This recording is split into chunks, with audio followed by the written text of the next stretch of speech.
Sejam todos bem-vindos, a paz do Senhor Jesus, que o Senhor Jesus continue aí conosco, nos abençoando, nos dando forças a cada dia para estar servindo a Ele com amor.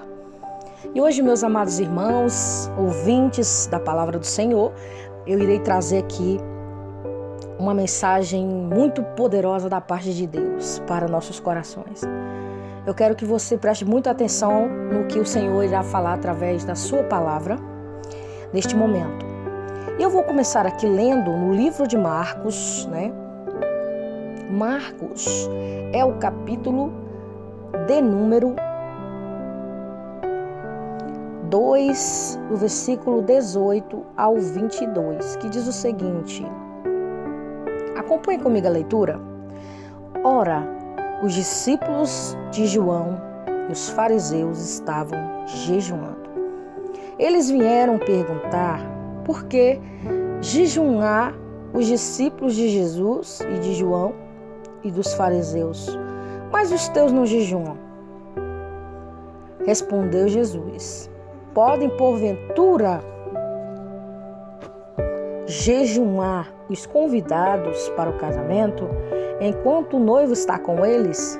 Durante o tempo que tem consigo o noivo, não podem jejuar. Dias, porém, virão em que lhes será tirado o noivo, e nestes dias jejuarão. Ninguém coloca ou remenda pano novo em vestido velho. De outra forma, remendo novo tira parte do velho e torna-se maior rotura. Ninguém põe vinho novo em odres velhos. E de outra forma, o vinho fará arrebentar os odres e perder-se-á o vinho e também os odres. Pelo contrário, o vinho novo é posto em odres novos. Esta leitura que acabei de fazer está no livro de Marcos, capítulo 2, versículo do 18 ao 22.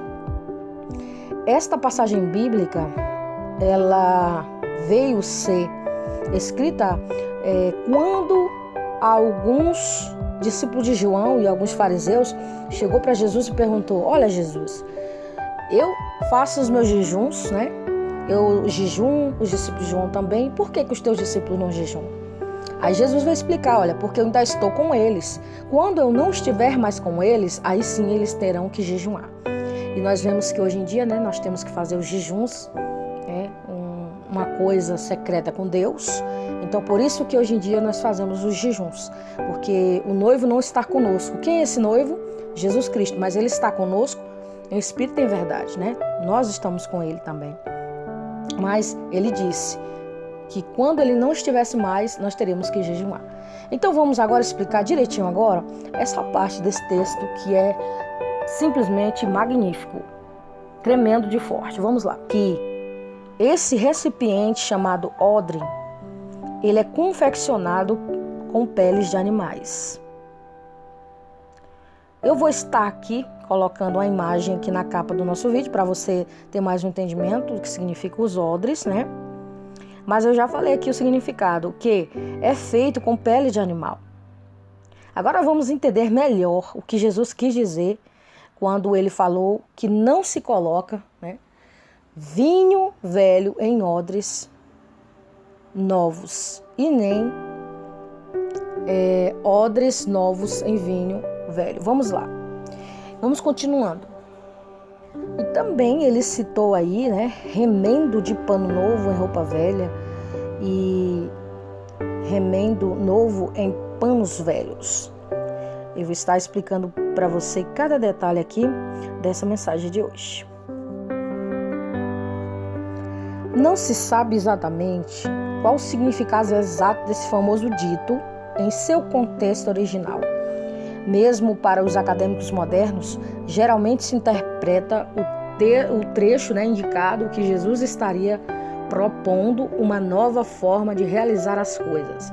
Jesus, desta forma, parece estar preocupado que tanto o remendo novo e o vinho novo, quanto o vestido velho e o odre velho sejam preservados. É possível ainda que ele estivesse tentando indicar que é necessário jogar fora as coisas velhas que são incompatíveis com o novo caminho, Outra possibilidade é que as coisas velhas são dignas de serem preservadas, mas não misturadas com as novas. As metáforas nas duas parábolas foram retiradas da cultura da época. Pano novo ainda não tinha encolhido com as lavagens, de modo que o uso de pano novo em roupa velha causaria o rompimento da roupa velha. Pois o pano novo vai encolher quando for lavado. Do mesmo modo, odres velhos tinham sido estigados até o limite, tornando-se frágeis como o vinho fermentado que havia dentro deles. Usando novamente, portanto, arriscaria estourá-los. Vão realmente certos. Vamos interpretar.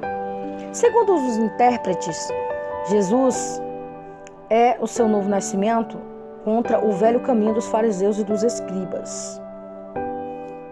Eu já falei aqui em outro vídeo que os fariseus e os escribas, eles eram aqueles líderes espirituais, entre aspas, né? Que eles perseguiam Jesus no seu ministério, eles levantavam falso testemunho contra Jesus, perseguiam Jesus ferrenhamente, não deixavam Jesus em paz, mas sempre que eles vinham com gracinha para o lado de Jesus, olha o que Jesus respondia para eles: hipócritas fariseus, vocês falam para as pessoas fazerem as coisas, mas vocês não fazem. Então Jesus sempre tinha a resposta certa, mas sempre era uma palavra com autoridade divina, né? Uma palavra assertiva que tocava na ferida deles, porque eles não faziam nada daquilo que eles diziam para a gente fazer, né? Naquele tempo, se estivéssemos lá, eles deveriam dizer assim: olha, vocês têm que fazer isso, vocês têm que amar o próximo, vocês têm que andar direitinho, vocês têm que ser assim, assado. Só que eles mesmos não faziam. Então esses eram os fariseus, os escribas hipócritas. Então Jesus veio para quebrar, né? Quebrar esses ensinamentos errôneos. Na verdade, os ensinamentos eram certos, mas eles não praticavam, né? Assim é a nossa interpretação. Vamos continuar. Então, o que dizer quando Jesus fala que ninguém põe remendo de pano novo em roupa velha, pois o remendo forçará a roupa e tornará pior o rasgo? Nem se põe vinho novo em vasilhas de couro velhas. E se fizer, as vasilhas se rebentarão e o vinho se derramará, e as vasilhas se rasgarão. Pelo contrário, põe-se vinho novo em vasilhas de couro novas, e ambos se conservam.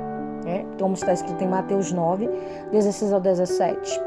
O que Jesus quer dizer com este versículo? Essa é uma parábola que aparentemente é simples e às vezes passamos despercebidos, por ela. Mas se tratando de Jesus, tudo que ele fala tem um sentido muito amplo do que umas simples palavras. E antes de tudo, precisamos entender um pouco o contexto histórico da época, a importância desses elementos para aquele povo. Roupas não eram artigos tão fáceis de se produzir naquela época, devido à falta de recursos naturais como algodão, linho, seda e etc. Apenas a lã era um pouco mais acessível por terem criações de ovelhas. Então as pessoas usavam as roupas por muito tempo, ao ponto de ficarem velhas e rasgarem. Precisando de remendos, mas elas também sabiam que se remendassem usando um pano novo, quando fossem lavadas, o pano novo encolheria e forçaria o frágil, a velha roupa, rasgando-se, por isso não usavam panos novos para roupas velhas. Os odres eram um tipo de cantil, pele de cabra, como eu já interpretei ali no início do vídeo para você. Era usado para guardar líquidos como água, vinho e líquidos. Os odres mantinham a temperatura do líquido agradável, principalmente para aquele ambiente desértico e para aquele povo que caminhava por grandes distâncias do calor médio de 40 graus Celsius. O odre novo era também muito forte, ao mesmo tempo elástico, ótimo para armazenar vinho novo que fermentaria com calor, liberando gases, expandindo a estrutura dele. Mas o povo daquela época também sabia que não era correto guardar vinho novo em odres velhos, pois o vinho fermentaria e expandiria a estrutura do couro, sem já a elasticidade. Com certeza perderia tanto o vinho quanto o odre, que ainda teria o uso a guardar água. Jesus trazia um ensinamento novo que batia de frente quanto os velhos costumes aí dos fariseus e dos escribas. Veja, que eu já falei aqui sobre os fariseus e os escribas aí para você. Por isso, os rituais e tradições do judaísmo já não podiam contê-lo. O pano novo é o evangelho do reino, que causaria ruptura da nova roupa velha da sociedade judaica naquela época, na velha mentalidade, porquanto Jesus não poderia ensinar conforme os costumes judaicos, pois remendo feito com pano novo não se usa em roupa velha. Do mesmo modo como não se deve colocar um remendo novo numa roupa velha. O cristão não pode querer andar com Jesus e continuar na prática do pecado, ou os velhos costumes que afastam-se dele, pois é impossível viver uma vida de santidade permanecendo com as mesmas atitudes de quando não tinha Jesus. Não é o novo, é o velho. Não novo e velho é velho. Só isto Jesus estava mostrando que os velhos costumes e tradições e as práticas religiosas eram como odres velhos, que não serviam para guardar os mandamentos de Deus, nem levar o homem a Deus. É por isso, meus amados ouvintes da palavra do Senhor, que quando Jesus chama alguém, é impossível a pessoa continuar do mesmo jeito que ela era ou que ele era. Por quê? Porque quando você aceita Jesus como Salvador, o Senhor ele vai te dar uma nova mentalidade segundo a sua mente e o seu coração. Porque quando temos a mente de Cristo, tudo é mudado em nossas vidas. As tradições são quebradas, né? A religiosidade é quebrada, os paradigmas do passado são quebrados e nós temos uma nova roupagem, uma nova roupa, um novo pensar, viver com Cristo para Deus. Então, assim, atualmente, muitas pessoas continuam rejeitando as novas do Evangelho de Jesus, apegando-se a tradições e preceitos religiosos dos antepassados, né? O Evangelho traz o quê? A graça. O judaísmo, a observação das leis e das regras. Jesus veio trazer o perdão, a reconciliação do homem com Deus por meio do Evangelho de uma nova mentalidade. É por isso que nós, seres humanos, em alguns momentos da nossa vida, nós seremos chamados para uma nova realidade. Tudo muda, a qualquer momento as coisas mudam, as pessoas mudam. Então nós temos que estar o quê? Abertos para receber essa nova mensagem, que é a palavra de Deus, o novo. O Senhor, Ele quer que nós venhamos viver do novo.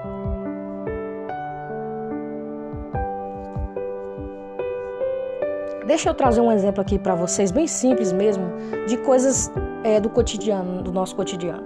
Por exemplo, você está com todos os seus móveis em casa, só estou dando um exemplo aqui. E, de repente, chega alguém, um parente seu, uma pessoa, e chega e fala, olha, esses móveis já estão bem usados e eu quero comprar móveis novos para você. O que você faria? Ou se caísse um dinheiro na sua conta, dando um exemplo aqui, e você tivesse condições de mudar aqueles móveis. Se você realmente quisesse, né? Estou dando um exemplo. Você trocaria os móveis ou você ficaria com os velhos? E se os velhos já estiverem deteriorados, né? Porque às vezes tem uns móveis que são bem conservados. Mas se estiverem assim, ó, deteriorados, caídos, o que você faz? Com certeza, pela razão, né? Você teria a mentalidade de dizer assim, não, realmente tem que trocar. Então você compraria um novo, colocaria no lugar do velho. E se seu carro tivesse caindo nos pedaços, e tivesse a oportunidade de você comprar um novo, com certeza você compraria um novo. Então é o seguinte, eu quero te dizer o seguinte, que Jesus ele veio o quê? Trazer um novo para nós, as boas novas de salvação, né?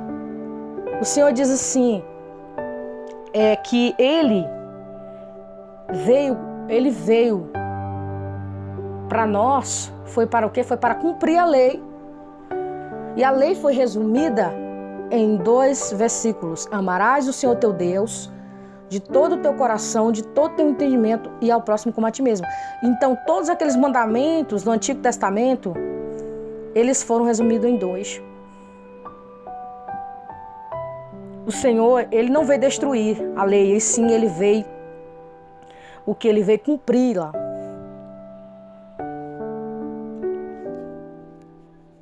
Então, o que Jesus quis dizer, né? Quando aqueles homens lá ficaram observando, né? Os discípulos de João e os fariseus não compreenderam por que os discípulos não jejuavam. E Jesus explicou, olha, os meus discípulos, eles estão sendo ensinados aqui por mim. Eu quero dizer que enquanto eu estou com eles, eles não precisarão jejuar, mas quando eu não estiver, eles terão que jejuar. Mas Jesus estava falando de uma forma que eles não entendiam, era uma metáfora. Então você sabia que Jesus sempre ele fala em forma de parábolas com a gente. E às vezes, no nosso dia a dia, nós somos a cada momento testados e tem momentos que a gente não consegue entender nada. Às vezes Jesus está falando em parábolas com a gente, em metáfora, e a gente não está entendendo nada, né? A gente está sem entender. Mas depois você vai entender o que significa aquilo tudo, né? E o interessante é que eles observavam, né? O interessante é que hoje em dia, se você bem perceber e prestar atenção aí na sua vida, tem muita gente que ele está prestando atenção na sua vida. Preste atenção. De uma forma ou de outra, você está sendo analisado. Você está sendo, olha, vamos aqui colocar uma palavra bem simples aqui. Você está sendo estudado por alguém. Alguém aí está estudando você. E alguém por aí, em qualquer lugar, está me estudando. Por quê? Porque as pessoas, elas prestam atenção. Só que a maioria das pessoas, veja bem, elas não prestam atenção pro lado bom. Algumas pessoas só prestam atenção no defeito da gente. Algumas pessoas, em alguns momentos, elas vão apontar os teus defeitos. Elas não vão conseguir ver as suas qualidades. Porque o defeito das pessoas é esse. É olhar o defeito do outro. As qualidades, elas ficam jogadas ali para escanteio, né? Os defeitos, eles sempre vão para frente. Então é um defeito muito grande aqui desses fariseus aqui e dos discípulos de João naquele tempo. Eles ficaram observando Jesus, aí eles colocaram o quê? Logo a dificuldade ali, colocaram logo ali o defeito. Olha, Jesus, ó, teu discípulo não jejua não, é nós que jejuam aqui, ó. Então é o seguinte, a pessoa aponta o dedo para você, mas esquece que tem 4 para ele ou para ela. Então nunca devemos fazer isso, ficar apontando o dedo na cara das pessoas. Lembrando que nós também somos seres humanos e falhos. Se a gente ficar só apontando o defeito dos outros, nunca você vai para frente, porque você prejudica você mesmo. Porque assim como você aponta, você vai ser apontado. Então nunca devemos fazer isso, ficar apontando os defeitos das pessoas, os defeitos dos outros, sendo que a pessoa também tem qualidades. Então você tem que fazer o quê? Vamos analisar aqui. Olha, eu sei que essa pessoa tem esse defeito, mas eu também sei que ela tem essa qualidade. Mas procure ver nas pessoas as qualidades das pessoas. Agora, olhar a qualidade da pessoa não quer dizer que você vai aceitar o erro, não quer dizer que você não vai conseguir enxergar o mal, né? Você tem que saber discernir. Eu não estou dizendo aqui, gente, que todo mundo é mal. Eu estou falando que a gente tem que saber discernir o que é mal e o que é bom para nós. Colocar na balança, sem julgar, mas colocar na balança. Os prós e os contras. Vamos ver aqui os prós. Vamos ver aqui os contras, colocar na balança ali e ver. Então a gente tem que aprender o quê? A gente tem que aprender a ver as qualidades dos outros. Você não vai ser um cego de você não enxergar que também, às vezes, tem pessoas que eles deixam a desejar. Preferem escolher o mal do que o bem, entenderam? Então, às vezes, a nossa tendência é o quê? É de nos acomodarmos. E impedir qualquer mudança de nível para um nível evolutivo mais avançado. Ocorre assim, às vezes, devido a fatores externos, por exemplo, sociais, culturais, biológicos, também devido a fatores internos, por exemplo, espirituais, morais, psicoemocionais, afetivos. Por isso Jesus afirmou, ninguém que bebendo vinho ou velho queira logo beber o novo, porque diz o velho é melhor. No entanto, as leis naturais da evolução espiritual possibilitarão que esses mesmos fatores em adiantadas manifestações transformem-se em elementos ou fatores motivadores para a mudança de nível evolutivo. Isso porque ninguém está condenado a permanecer indefinidamente em determinado nível evolutivo. Deus, em sua infinita misericórdia, possibilita aos seus filhos, às suas filhas, a capacidade de desenvolver talentos, sentir vocações e de encontrar a oportunidade que faculte o espírito aproximar-se cada vez mais do reino do amor e da justiça de Deus. Então, o significado aí de remendo novo e pano velho e vinho novo em odres velhos diz respeito aí ao contraste entre a lei mosaica e a nova aliança. Isso quer dizer que a lei mosaica são inadequadas à nova aliança em Cristo, a mensagem do Evangelho da Graça. E o que Jesus estava dizendo? Que esses rituais e cerimoniais da antiga aliança não comportam a realidade da nova aliança. Então, meu amigo e minha amiga, quantas coisas novas o Senhor Jesus tem a nos trazer, Como diz em Efésios, capítulo 1, versículo do 3 ao 10, que diz assim, olha: Bendito o Deus e Pai de nosso Senhor Jesus Cristo, que nos tem abençoado com toda sorte de bênção espiritual nas regiões celestiais em Cristo, fazendo convergir nele a dispensação da plenitude dos tempos, todas as coisas, tanto do céu como as da terra. Então, quantas possibilidades Deus faz infinitamente mais do que pedimos ou pensamos, segundo o seu poder que opera sobre nós. Ora, o poder de Deus é ilimitado e Ele não faz acepção de pessoas. Somos nós que definimos, através da nossa fé, a intensidade do poder que vai operar em nossas vidas. Compreender as bênçãos e a novidade de vida se manifesta em nós de acordo com a capacidade que temos de nos expandir. A graça de Cristo é o vinho novo, ser derramado em nossos corações. Portanto, para que o vinho não seja desperdiçado, devemos observar de nosso coração, já é um odre novo.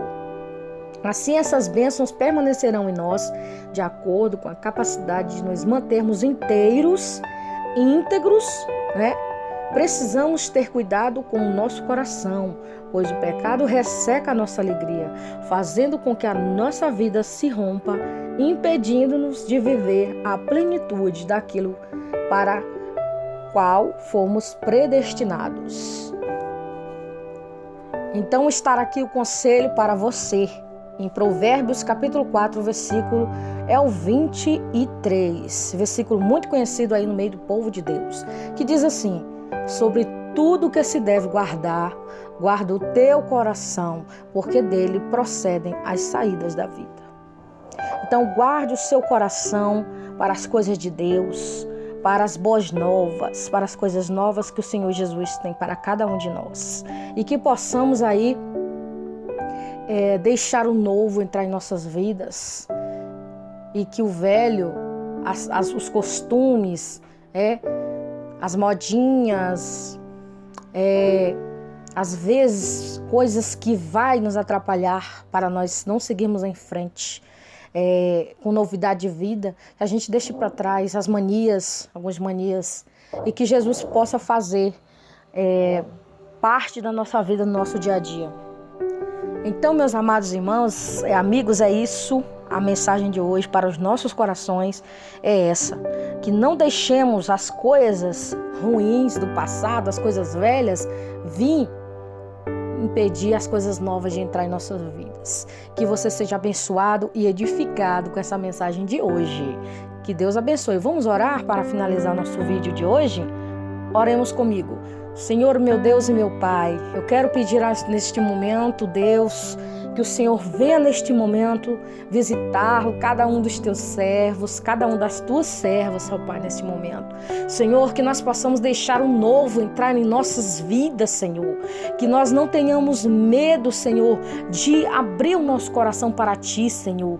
Pai, que o Senhor possa visitar cada um das famílias que estão ouvindo, dos ouvintes, dos irmãos, das irmãs que estão ouvindo esta mensagem. Que seja para a edificação de nossas vidas e que a mudança, quando ela vem para fazer e trazer algo melhor para nós. E que esta nova aliança em Cristo Jesus seja uma aliança fortificada, seja uma aliança abençoada, uma aliança de poder, de glória, de graça em nossas vidas. Que possamos viver cheio da presença do Senhor em nossas vidas a todo momento, porque Ele está presente em nós. Pai, eu te agradeço pela vida dos teus servos e das tuas servas. É em nome do teu Filho Jesus que eu te peço e eu já te agradeço. E amém. Amém.